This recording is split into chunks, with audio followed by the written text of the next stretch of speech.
دوستو راکیش شرما یعنی کہ اسپیس پر جانے والے بھارت دیش کے پہلے انسان،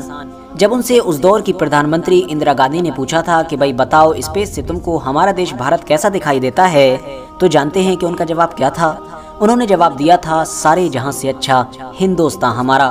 اور ان کے اس جواب کے ساتھ ہی پورا بھارت دیش تالیوں سے گونج اٹھا تھا۔ اور یہاں پر صرف راکیش شرما ہی نہیں ہیں بلکہ بھارت دیش کا ہر انسان پچھلے کئی دشکوں سے لگاتار ہر موقع پر اس خاص شعر کو پڑھتا آ رہا ہے۔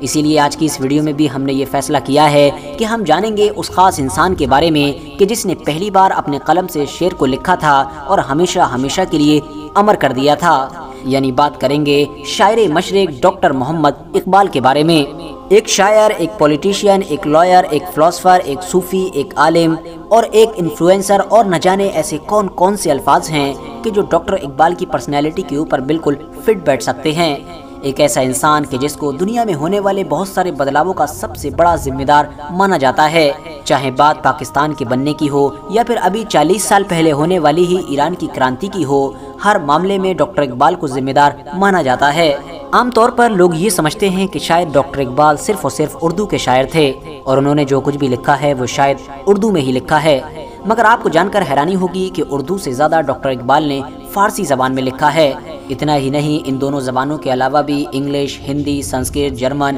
اور اس جیسی کچھ زبانیں اور بھی ان کی مٹھی کے اندر تھیں، اور شاید یہی وجہ ہے کہ آج تک ان کی یہ جو حد سے زیادہ شہرت ہے وہ صرف پاکستان اور انڈیا میں ہی نہیں ہے بلکہ ان دونوں کے ساتھ ساتھ بنگلہ دیش، ایران، ترکی، جاپان اور اس کے علاوہ یورپ کے بھی بہت سارے دیشوں میں ہے۔ یورپ کے لوگ آج بھی نہ صرف ان کو پڑھتے ہیں اور یاد کرتے ہیں بلکہ ان کو شاعر مشرق یعنی کہ پوئٹ آف دا ایسٹ کے نام سے پکارتے ہیں۔ انٹرسٹنگ بات یہ ہے کہ 9 نومبر 1877 کو سیالکوٹ میں پیدا ہونے والے ڈاکٹر اقبال کے جو پوروج تھے وہ دراصل کشمیری پنڈت ہوا کرتے تھے، یعنی اگر آپ لوگ ان کی کچھ نسلیں اوپر جا کر چیک کریں گے تو وہ بھی ایک کشمیری ہندو ہوا کرتے تھے، مگر ان لوگوں نے اسلام دھرم اپنا لیا تھا اور بعد میں وقت کے ساتھ وہ لوگ مائگریٹ کر کے کشمیر سے سیالکوٹ کی طرف آ گئے تھے اور یہیں پر آ کر آباد ہو گئے تھے۔ ایسا مانا جاتا ہے کہ ڈاکٹر اقبال اپنی ماں سے حد سے زیادہ کلوز تھے۔ ان کی جو پڑھائی کی شروعات ہوئی وہ دراصل قریبی مسجد سے ہوئی اور انہوں نے شروعات سے ہی دین کی تعلیم لینا شروع کر دی تھی،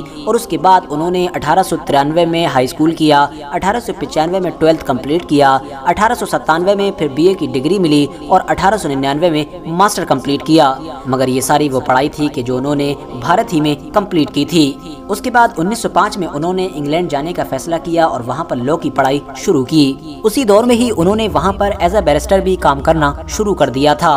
اتنا ہی نہیں، انگلینڈ کے ساتھ ساتھ اس کے بعد وہ جرمنی بھی گئے تھے اور جرمنی میں ہی انہوں نے اپنی PhD کمپلیٹ کی تھی۔ یعنی دوستو، ایک انسان اپنی زندگی میں جتنی زیادہ سے زیادہ پڑھائی کر سکتا ہے انہوں نے اتنی زیادہ سے زیادہ پڑھائی کی۔ پچھلے 100 سالوں میں ڈاکٹر اقبال کی طرح آپ لوگوں کو ڈھونڈنے سے شاید ہی کوئی ایسا مسلمان ملے گا کہ جو ڈاکٹر اقبال کی طرح دینی سمجھ اور قابلیت رکھنے کے ساتھ ساتھ ماڈرن ایجوکیشن میں بھی اتنا زیادہ اوپر تک گیا ہو، اور شاید یہی وہ چیز تھی کہ جس کی وجہ سے دنیا بھر کے مسلمان ان سے حد سے زیادہ انسپائر ہوئے تھے۔ ڈاکٹر اقبال کی زندگی کو پڑھنے کے بعد یہ بھی پتہ چلتا ہے کہ وہ حد سے زیادہ حاضر جواب تھے۔ ایون بچپن میں بھی جب وہ ایک بار اسکول گئے اور ان کے سر نے کہا کہ اقبال تم دیر سے آئے ہو، تو انہوں نے بے ساختہ جواب دیا کہ ہاں بالکل سر، اقبال ہمیشہ دیر سے ہی آتا ہے۔ ڈاکٹر اقبال نے اپنی زندگی میں الگ الگ وقتوں پر 3 شادیاں کی تھیں۔ ان میں سے جو ان کا سب سے بڑا بیٹا تھا کہ جس کا نام آفتاب اقبال تھا، اس سے ڈاکٹر اقبال حد سے زیادہ ناراض رہا کرتے تھے۔ ایسا مانا جاتا ہے کہ نافرمانیوں کی وجہ سے آفتاب اقبال کہ جو ہمیشہ کے لیے ڈاکٹر اقبال کے دل سے اتر چکا تھا، اس نے بعد میں ڈاکٹر اقبال اور ان کی بیوی کے نام سے ایک ایسی کتاب بھی لکھی تھی کہ جس میں اس نے ڈاکٹر اقبال کی نجی زندگی کو ڈسکس کرتے ہوئے ان کے اوپر بڑے ہی گھٹیا قسم کے الزامات بھی لگائے تھے۔ دوستو، ڈاکٹر اقبال نے سن 1905 ہی میں سارے جہاں سے اچھا ہندوستان ہمارا نام کا وہ گیت بھی لکھا تھا کہ جو آج تک بھارت دیش کے ایک قومی ترانے کے طور پر جانا جاتا ہے، یعنی اس کو ہم لوگ راشٹریہ ترانہ مانتے ہیں اور ہمیشہ فخریہ انداز میں پڑھتے رہتے ہیں۔ آپ کو جان کر شاید حیرانی ہوگی کہ اسپین سے مسلمانوں کو پوری طرح سے نکالے جانے کے بعد ڈاکٹر اقبال ہی وہ پہلے انسان تھے کہ جنہوں نے کئی صدیوں کے بعد قرطبہ کی جامع مسجد میں نماز ادا کی تھی۔ سال 1922 میں کنگ جارج نے پہلی بار ڈاکٹر ڈاکٹر اقبال کو سر کا خطاب دیا تھا۔ یاد رہے کہ اس دور میں یہ جو سر کا ٹائٹل ہوا کرتا تھا یہ خان بہادر سے بھی بڑا ہوا کرتا تھا، اور تب سے ہی doctor Iqbal sir doctor Iqbal کے نام سے مشہور ہو گئے تھے۔ دوستو بھلے ہی ڈاکٹر اقبال ہمیشہ سے ہی اپنے قلم کے ذریعے سے لوگوں کو انسپائر کیا کرتے تھے اور اسپیشلی مسلمانوں کو ڈائریکشن دکھایا کرتے تھے، مگر کبھی بھی پولیٹکس میں کھلے طور پر نہیں آیا کرتے تھے۔ پہلی بار 1926 میں اپنے فرینڈز اور سپورٹرز کے حد سے زیادہ ضد کرنے کی وجہ سے انہوں نے الیکشن میں بھی بھاگ لینے کا فیصلہ کیا اور لاہور کی ایک سیٹ سے لڑے، جس میں انہوں نے اپنے خلاف لڑنے والے انسان کو 3177 ووٹوں سے کھلے طور پر ہرا دیا تھا، اور اس طرح سے اب ڈاکٹر اقبال کی پولیٹکس میں بھی انٹری ہو گئی تھی۔ دوستو یہ بات تو آپ میں سے زیادہ تر لوگ بڑی اچھی طرح سے جانتے ہی ہوں گے کہ ڈاکٹر اقبال اگر سب سے زیادہ کسی سے انسپائر تھے تو وہ تھے جلال الدین رومی سے۔ وہ حضرت جلال الدین رومی کو اپنا روحانی استاد مانا کرتے تھے اور ان کو پیر جلال الدین رومی کے نام سے یاد کیا کرتے تھے۔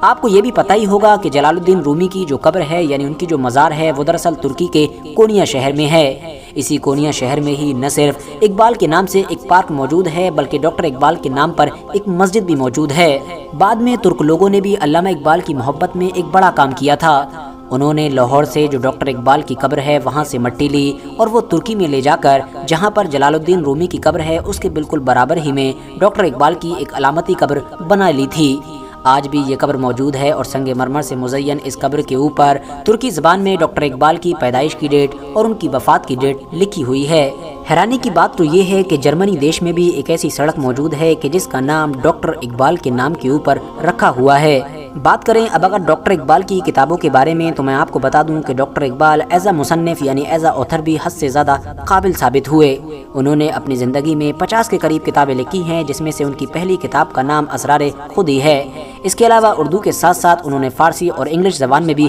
بہت ساری کتابیں لکھی تھیں۔ بتایا جاتا ہے کہ جنوری 1925 میں ڈاکٹر اقبال نے میسور کا بھی سفر کیا تھا اور وہاں پر وہ ٹیپو سلطان کی مزار کے اندر جا کر 2 گھنٹے تک تنہا بالکل خاموش بیٹھے رہے تھے۔ رونے کی وجہ سے ان کی آنکھیں سوج گئی تھیں اور جب وہ باہر نکل کر آئے تھے تو ان سے کسی نے پوچھا تھا کہ آخر آپ 2 گھنٹے تک وہاں کیا کرتے رہے تھے؟ آپ بتائیے کہ آخر آپ کو اندر سے کیا پیغام ملا؟ کیا آپ کو وہاں سے کچھ ملا؟ تو اس پر ڈاکٹر اقبال نے جواب دیا تھا، ہاں بالکل، میرا ایک لمحہ بھی وہاں پر برباد نہیں گیا اور مجھ کو یہ پیغام ملا ہے کہ اگر جہاں میں مردوں کی طرح زندہ رہنا ممکن نہ ہو تو مردانہ وار جان قربان کر دینے میں ہی زندگی ہے۔ دوستو 21 اپریل 1938 اتہاس کا وہ دن تھا کہ جب ڈاکٹر علامہ محمد اقبال نے ہماری اس دنیا کو الوداع کہا تھا۔ ان کی وفات پر ایک قابل انسان نے کہا تھا کہ ڈاکٹر اقبال ایک ایسے انسان ہیں کہ جن کو نہ تو بھارت کے لوگ سمجھ سکے اور نہ ہی انگریز سمجھ سکے، کیونکہ اگر بھارت کے لوگ سمجھ گئے ہوتے تو شاید دیش اب تک آزاد ہو چکا ہوتا، اور اگر انگریز سمجھ چکے ہوتے تو ڈاکٹر اقبال کی وفات اس بستر پر نہیں بلکہ بہت پہلے ہی پھانسی کے پھندے پر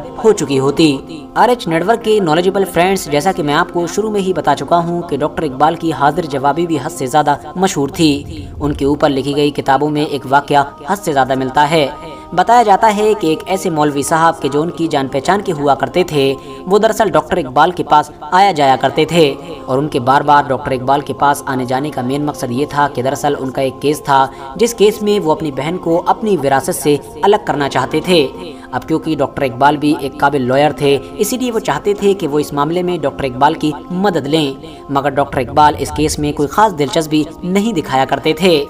مگر جب بھی وہ ملاقات کرنے آتے تھے تو ادھر ادھر کی باتیں بھی ہوا کرتی تھیں۔ اکثر وہ اپنا کام نہ بن پانے کی صورت میں ڈاکٹر اقبال کو داڑھی کا تانا ضرور دیا کرتے تھے۔ وہ کہتے تھے کہ آپ تو اتنے زیادہ قابل ہیں، آپ ایک عالم بھی ہیں، فلاسفر ہیں، سب کچھ ہیں، ہمیشہ مسلمانوں کو ڈائریکشن دکھانے کی بات کرتے ہیں اور مسلمانوں کو کامیابی کا راستہ بتاتے ہیں، تو آخر آپ اپنے آپ داڑھی کیوں نہیں رکھتے ہیں؟ کیونکہ داڑھی رکھنا بھی ایک ضروری چیز ہے، اور یہ بات بھلا آپ سے بہتر اور کون سمجھ سکتا ہے؟ ڈاکٹر اقبال ہمیشہ ان کی اس بات کو ٹال دیا کرتے تھے، مگر بار بار کے تانوں سے پریشان ہو کر جب ایک بار ملاقات کے دوران انہوں نے اور یہی تانا دیا تو اچانک سے ڈاکٹر اقبال نے اپنا ہاتھ بڑھایا اور کہا کہ لو، میں تم سے وعدہ کرتا ہوں کہ آج کے بعد میں داڑھی چھوڑ دوں گا، یعنی داڑھی کو رکھ لوں گا، مگر تم بھی وعدہ کرو کہ تم اپنی وراثت میں اپنی بہن کو حصہ ضرور دو گے۔ یہ جواب سن کر مولوی صاحب ہکا بکا رہ گئے، اور اس جواب کے بعد نہ تو مولانا صاحب کا ہاتھ آگے بڑھا اور نہ ہی ڈاکٹر اقبال کی داڑھی بڑھی۔ فی الحال دوستو آج کی اپنی ویڈیو کو ہم یہیں پر ختم کرتے ہیں۔ مجھے امید ہے کہ میری آج کی اس ویڈیو سے آپ لوگوں کو ڈاکٹر اقبال کے بارے میں وہ سب کچھ جاننے کو ملا ہوگا کہ جو شاید آپ پہلے نہیں جانتے ہوں گے۔ ویڈیو اگر پسند آئی ہو تو ویڈیو کو لائک کر دینا اور اپنے دوستوں کے ساتھ آگے زیادہ سے زیادہ ضرور شیئر کریں، اور اسی طرح کی نالجبل اور ہسٹوریکل ویڈیوز ہمیشہ دیکھنے کے لیے ہمارے اس چینل کو سبسکرائب کر کے ساتھ ہی میں بیل آئیکن کو بھی پریس کر دیں۔